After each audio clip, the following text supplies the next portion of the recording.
My fiancé, who I'd never met, hated me. When I was brought back to the estate, he was red-faced mid-argument. I want to call off the engagement. You expect me to marry that disgusting little bumpkin? Keep dreaming. You little brat. How dare you talk back?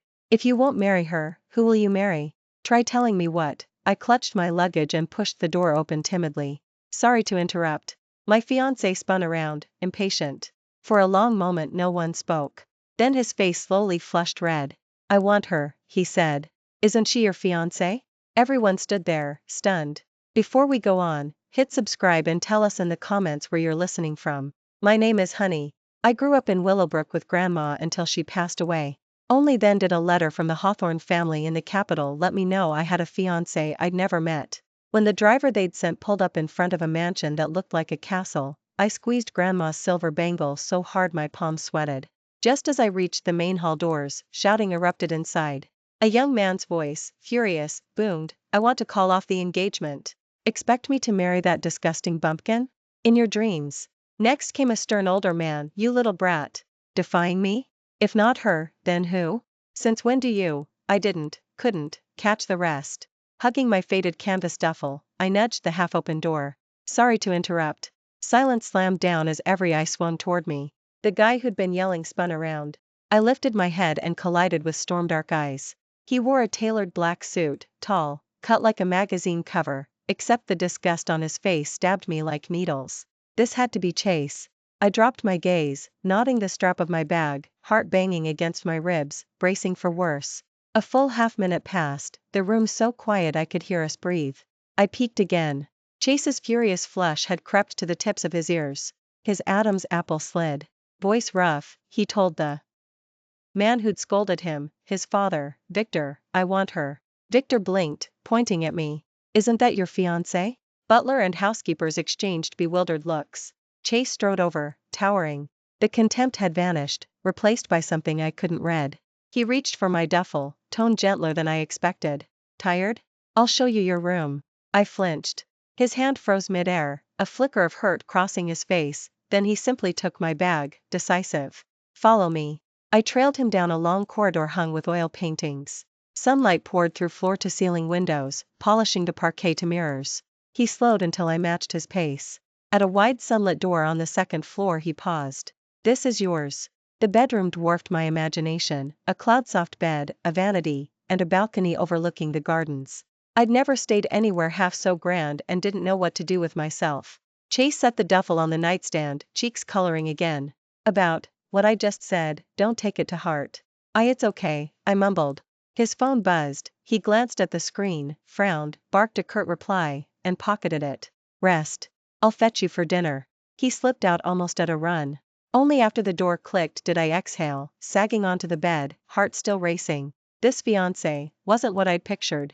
A knock a while later, the housekeeper came to bring me downstairs for supper. I smoothed my skirt, sucked in a breath, and followed.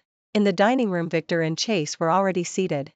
Platters crowded the table, more food than I could name. Honey, come sit, Victor called kindly. I slid into the chair beside Chase, lifted my chopsticks, afraid to start. He glanced at me, placed a piece of unfamiliar meat in my bowl. Try this, it's not oily. I blinked. He was already looking away, ears pink. Victor noticed, smiled, and kept piling food on my plate. Eat, you're too thin. Weird but warm, the meal wound to an end. Victor excused himself to his study, leaving Ch. Ase and me alone in the huge living room. The quiet grew heavy. Just as I hunted for an exit line, Chase asked, "What did you do back in Willowbrook?" Helped Grandma plant vegetables, fed the chickens, wove baskets. He lifted a brow. Baskets? Can I see? There's one in my bag, meant for Grandma, but I stood to fetch it. I'll come. He followed. In my room I pulled out a small bamboo basket rimmed with tiny woven flowers, days of work for me. Chase took it gently, studying every weave. Gorgeous. You're so talented. Heat flooded my cheeks. It's nothing, just something to pass time. He handed it back, serious. Any basket you weave from now on, save it for me? I hesitated, puzzled. He looked away, sheepish. They're beautiful, perfect decor. All right, I whispered. A grin split his face, bright as a kid handed candy. Days passed, and his behavior flipped. He no longer avoided me, he engineered crossings. In the garden while I walked, in the kitchen while I helped shell peas, in my room with random fruit plates or dubious offers of assistance. And the shopping.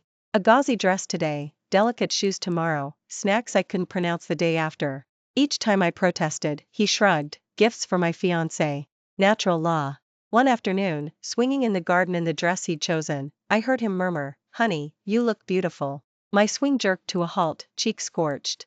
He stepped forward, stopped the ropes, knelt so we were eye level. "I was awful to you.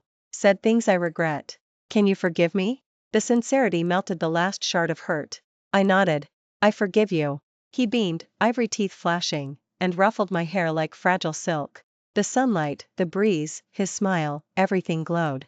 Word of Chase's turnaround spread, servants who'd once eyed me with doubt now greeted me with respect. One morning he announced, "I'm taking you into town." I'd never seen the city, I was equal parts thrill and terror.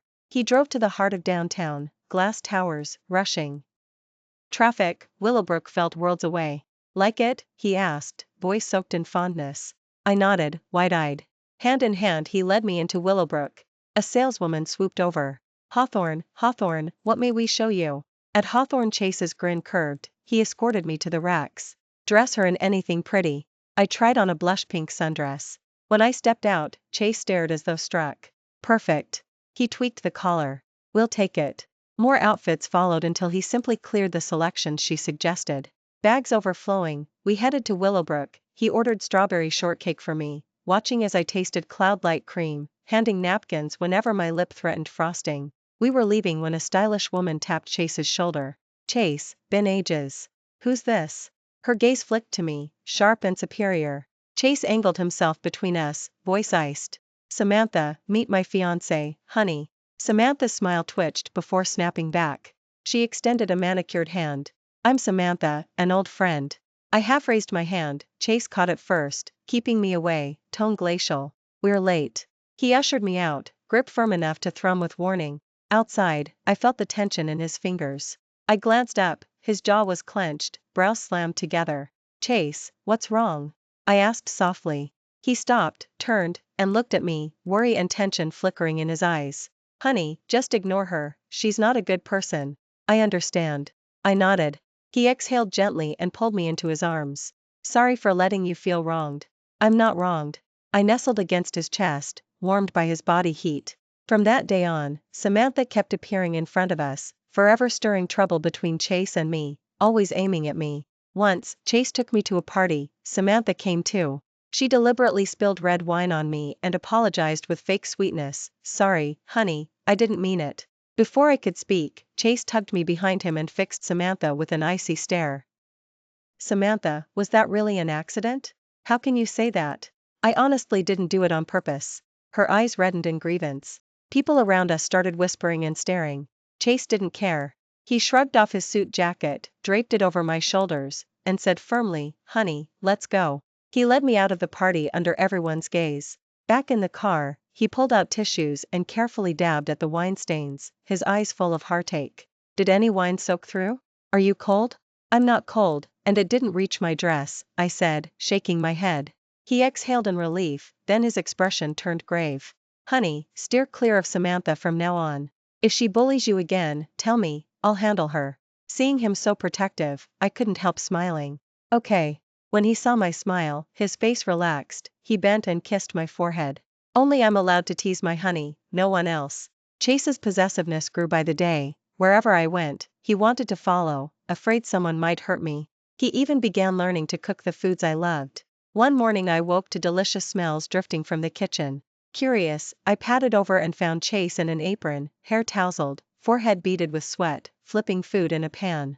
"Chase, what are you doing?" I asked, astonished. He glanced back, brightening when he saw me. "You're up?"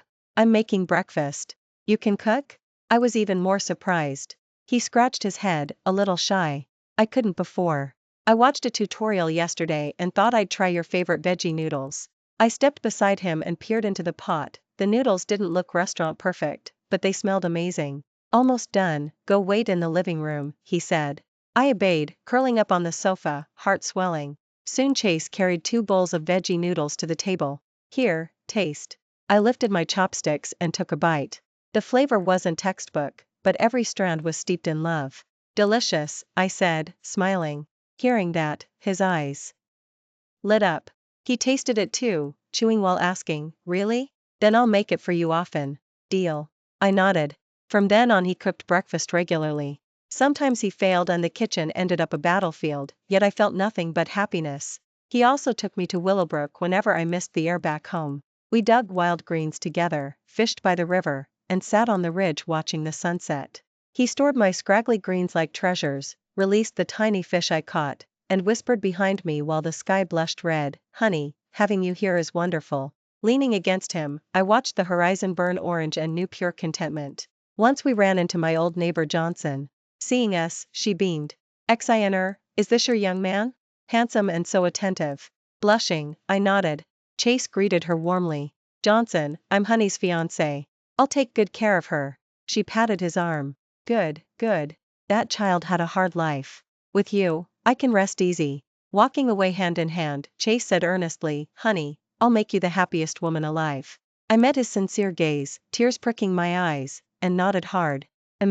He dipped his head and kissed me, soft, breath mingling, heart racing, skin tingling. In that instant, I knew I had fallen completely for this man who once detested me and now spoiled me like a princess. Happy days flew past. Over a month had slipped by before I noticed. One morning Chase left for Willowbrook, and I strolled alone through the estate's garden. The roses were in full bloom. I thought a few cut stems would brighten my room. I reached carefully into a cluster, but a thorn bit my finger. Blood beaded, and I yelped, jerking my hand back, unsure what to do. Just then Chase returned. Spotting the blood, his face blanched. He sprinted over and gripped my hand. "Honey, what happened? Why are you bleeding?" "I wanted some roses and got pricked," I murmured. He pressed my finger, brow knit tight, eyes brimming with distress. "How could you be so careless? Does it hurt?" "A little," I said. Without another word he towed me inside, found the first aid kit, and dressed the wound with practiced tenderness, antiseptic first, then a band-aid. "No more picking roses, understood?" He lifted his gaze, half scolding, half pleading. "I understand," I answered, warmth flooding me. He sighed and hugged me. "Whatever you do, be careful. If you're hurt, I ache twice as much." I snuggled to him, bathed in his concern. After that he surrounded the rose beds with little fences, forbidding me to step close. I called it overkill but was secretly touched. Another day he took me hiking. Halfway up I slipped, only his quick reflexes kept me from falling. He crushed me to him, face white, voice shaking. "Honey, you scared me to death. No more hiking, ever." "Sorry for frightening you," I apologized. He kissed my cheek. "Not your fault. I should have protected you better." On the descent he held my hand every step, refusing to let go. At home he sat me on the sofa, inspected every inch of me for scrapes, and finally exhaled when he found none. "We'll stay home from now on, or walk somewhere flat, no more dangerous hikes," he declared. "All right." I meekly agreed, my heart glowing because this man truly, deeply loved me. Chase's mother had been abroad recuperating. Today she finally returned. I was a bundle of nerves, terrified she wouldn't accept me. Chase sensed it and squeezed my hand. "Honey, relax, Mom's great, she'll love you." "Really?" I wasn't convinced. "Absolutely. I'm right here." He gave me an encouraging smile. We met her at Willowbrook. The moment I saw her I blinked. She was elegant, beautiful, unmistakably Chase's mother. "Mom, welcome home," Chase said, embracing her. "Chase, this must be Honey?" Her gaze swept over me, appraising. "Yes, Mom, this is Honey." He pulled me closer. "Honey, say hi to Mom." "Mom," I called softly. She inclined her head but said nothing, scrutiny still in her eyes. On the ride home the silence felt thick. She didn't initiate conversation and I didn't dare. Back at the estate she settled into the living room sofa, tea served by the housekeeper, and finally addressed me. "Honey, I hear you grew up in Willowbrook?" "Yes, Mom." I nodded. "The Hawthorne family is distinguished. Chase is the heir. Do you believe you're worthy of him?" Her tone carried clear disdain. My heart sank. I lowered my head, unable to answer. Chase spoke at once. "Mom, Honey is incredible, kind, gentle, understanding. I love her, and she's absolutely worthy." "How can you say that? She's a Willowbrook girl, how can she possibly enter the Hawthorne family?" His mother's voice rose. "Mom, I don't care where she grew up. I love her, and I'm marrying her." His resolve was steel. You, furious, she could barely speak. I tugged his sleeve, whispering, Chase, don't fight with Mom. He glanced down, eyes softening. It's okay. I'm here, no one will bully you. Then to his mother, if you can't accept Honey, we'll move out together. She stared, startled by his ultimatum. After a long silence she sighed. Fine. I consent, but remember, once you enter the Hawthorne family, you follow our rules. Thank you, Mom. I said, thrilled. Chase exhaled in relief and smiled. From that day on, although his mother remained a little cool toward me, she no longer opposed our being together. Chase always stood up for me in front of her. Once, when she complained my cooking tasted awful, he shot back, Mom, it's Honey's first time in the kitchen, she did great, and I think it's delicious. He also took it upon himself to teach me the Hawthorne family rules and helped me settle into life at the estate. With his protection and guidance, I slowly adapted, and he and his mother gradually grew closer. My birthday was approaching. Chase asked what I wanted, and I shook my head. I don't want anything, as long as I'm with you. He grinned. No way. A birthday needs a present. I'm giving you a huge surprise. After that, Chase came home late almost every night and sometimes whispered on secret phone calls. When I asked what he was up to, he just said he was busy with Willowbrook. Curious as I was, I didn't pry, I trusted him. On the day itself, he left early, saying he had Willowbrook errands to run and asking me to wait at home. I waited and waited, but he didn't return. Dejected, I thought he'd forgotten. Just as my heart sank, a knock sounded. Figuring it was Chase, I rushed to open the door. The sight froze me in place. Sunflowers, my favorites, filled the doorway. Chase stood among them holding a bouquet of roses, dressed in a crisp white suit, impossibly handsome. Happy birthday, Honey, he said, eyes shining with fondness. Words failed me, tears pooled. He stepped forward, handed me the roses, and gently wiped my eyes. Why the tears? Don't you like it? I love it. I really do. I shook my head, voice thick. He led me into the living room, our photos garlanded the walls, and on the table sat a big birthday cake ringed with candles. Close your eyes and make a wish, he urged. I obeyed, silently praying, let me stay with Chase forever, happy always. Opening my eyes, I blew out the candles. Chase clapped. Your wish will come true. He produced a velvet box. Inside lay a necklace, a tiny diamond-studded heart glinting on a delicate chain. My gift for you, do you like it? I do. I nodded. He fastened it around my neck, then wrapped me in a hug from behind, lips to my ear. Happy birthday, Honey. I love you. I love you too. I turned, hugged him, and pressed a kiss to his cheek. We shared the birthday cake, and he even sang for me. That day brimmed with joy I'd never known. That night I lay in bed, fingers on the necklace, heart sweetly light, sure I was the luckiest woman alive. After my birthday, Chase and I grew even closer, he doted on me more each day. Then a misunderstanding crept in. One morning he left for Willowbrook. With nothing to do, I decided to drop by and surprise him. At Willowbrook, the receptionist stopped me. May I ask who you're here for? I'm looking for Chase, I said. Do you have an appointment? No. I'm his fiancée. Hesitant, she still phoned his assistant. Moments later the assistant appeared. Hawthorne, the boss is in a meeting. Please wait in the lounge. I nodded and followed her. After a long wait I grew restless and wandered off. Near the boardroom I heard Chase and Samantha. Chase, you're really marrying that Willowbrook girl? Have you forgotten our old promise? Samantha sounded aggrieved. Samantha, we were only friends, there was no promise. I love Honey, and I will marry her. His voice rang firm. Chase, how can you do this? I've given you so much, how can you toss me aside, she sobbed. I never asked for anything. You imagined it all. Irritation edged his tone. My chest tightened. I knew he loved me, yet the exchange stung. I slipped back to the lounge. Soon Chase arrived, beaming. Honey, what brings you here? I kept my head down, hurt. Noticing, he knelt. What's wrong? Feeling sick? Chase, what exactly was between you and Samantha? I lifted tear-filled eyes. He froze, then understood. Honey, we were only friends. Don't let her twist things. Really? Really? I'd never lie. I love only you, no one else. His gaze held mine, utterly sincere. I believed him, tears spilled. I'm sorry I doubted you. Silly girl, I don't blame you. He dried my cheeks and held me. Ask me next time, don't torture yourself, okay? I nestled against him, soaking up his warmth. From then on we cherished each other more, and Chase kept an even stricter distance from Samantha, giving her no room to meddle. The longer we were together, the deeper I loved him, and I longed to stay forever. Chase seemed to read my mind and began secretly planning a proposal. One afternoon he took me to the estate gardens where we first met, promising a surprise. The garden bloomed with flowers and fairy lights, a heart-shaped arbor at its center. Hone. Why, remember this place? He asked. I do, where we first met. Curiosity fluttered through me. He led me beneath the arbor, dropped to one knee, and produced a ring box. A diamond sparkled inside. Honey, he began, eyes full of love, from the moment I saw you, I was drawn in. Though I spoke harshly at first, I soon realized I'd fallen deeply. You're kind, gentle, understanding, the most precious person in my life. I want forever with you, to care for you, protect you, give you happiness. Honey, will you marry me? Tears streamed as I nodded hard.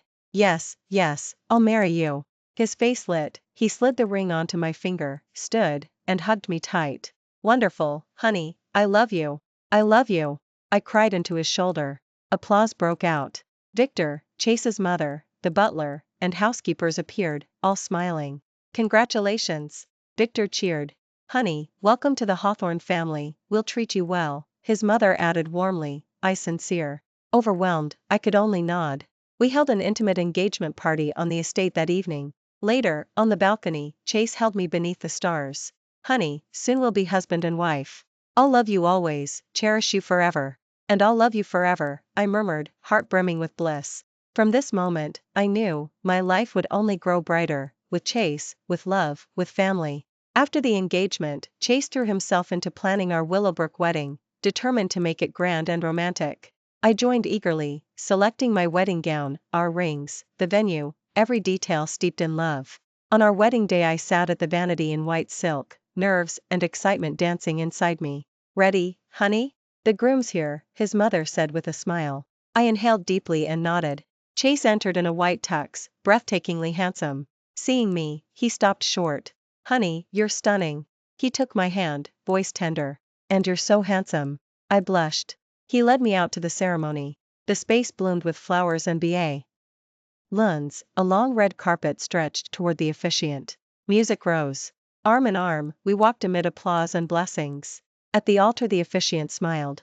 Chase, will you take Honey to be your wife, loving and cherishing her through riches and poverty, in sickness and health? Chase's gaze locked on mine. I will. I looked at Chase, tears glistening in my eyes, and nodded hard. I do. We slid the rings onto each other's fingers, hugged tightly, and the applause and blessings rose around us again. The ceremony over, we started the toasts, accepting everyone's good wishes. Samantha came too. She watched us, her expression complicated, but finally offered, congratulations.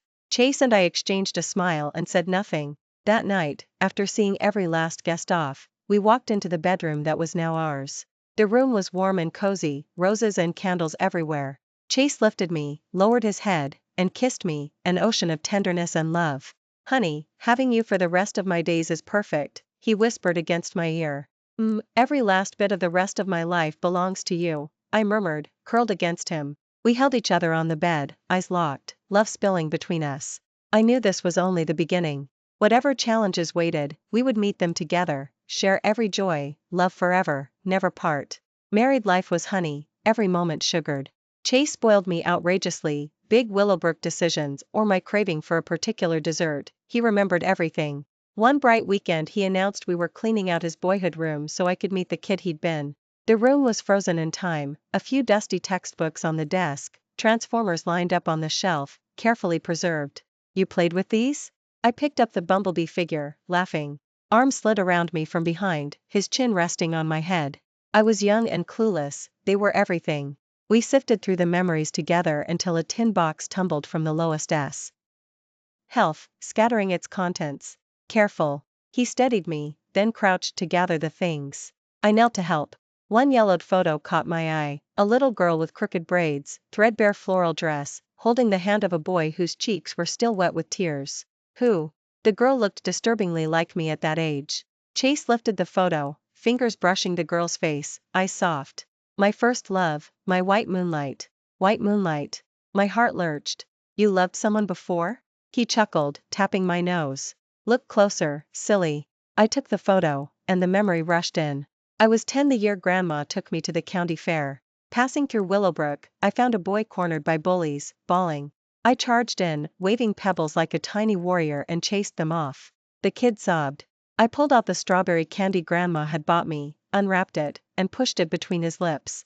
Stop crying, candy makes the hurt go away. He lifted red-rimmed eyes. Thank you. I patted his head. Anytime. If they bother you again, tell me. I'll protect you. Grandma and I went home. I never saw the boy again. This is me? I stared at Chase. He nodded, eyes wet as he crushed me to his chest. It was always you, honey. The boy I saved, that was you?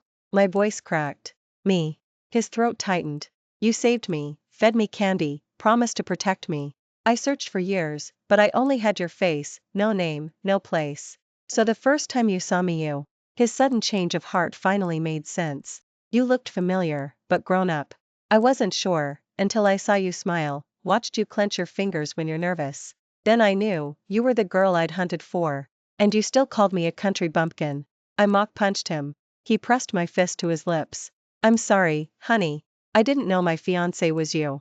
I covered the shock the only way I knew how. I drank in the sincerity in his eyes and kissed him softly. It's okay. You're forgiven. The meeting I thought was first was really reunion. The love he thought instant had been years in the making.